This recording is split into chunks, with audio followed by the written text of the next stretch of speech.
Okay, so here's me thinking about our conversations in class today in communication theory. I think it went pretty well. I'd like to hear back from you on that, your take on how well you felt like you understood the material after we had finished talking about it today in class. I'm guessing that some of it was a little bit discouraging, just because I've taught this class a lot and I've seen students really struggle with Chapter 2 and Chapter 3. And, maybe your quiz grade was lower than you'd like. Let me say a couple of things. First of all, do let me know whether today's class conversation helped you to understand it. If you walked out of class today thinking, okay, I understand epistemology, I understand ontology, I understand axiology and methodology and all that stuff a little bit better, that's a good thing. If you didn't, well, a couple of possibilities. One is maybe you and I should get together and talk a bit. Maybe with some other students as well. Maybe also you want to just be patient with it. Chapters 2 and 3 do include a lot of concepts and a lot of approaches and perspectives. It's a lot of big picture thinking.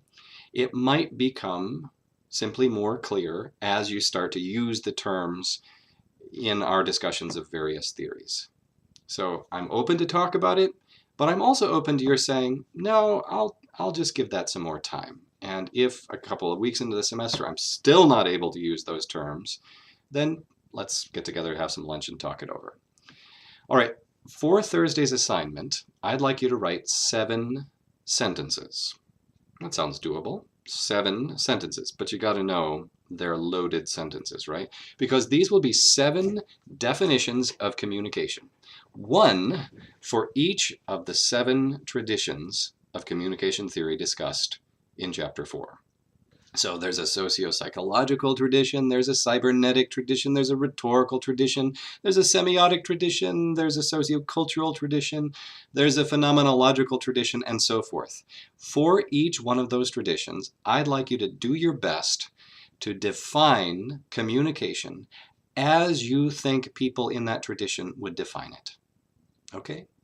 Now, sometimes the definition of communication will be right in Griffin's text for that tradition. But for other traditions, I know he doesn't provide the definition. You have to make it up. You have to look at how they approach messaging and relationships and interaction and symbol and interpretation and all that stuff and discern, give it your best shot at how would a phenomenologist define communication. Then on Thursday in class, we'll look at your answers and we'll compare them with some definitions that I've come up with, and we'll see how you did.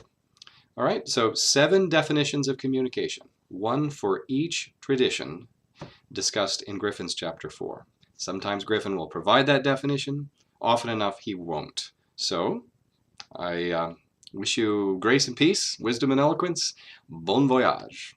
Talk to you soon.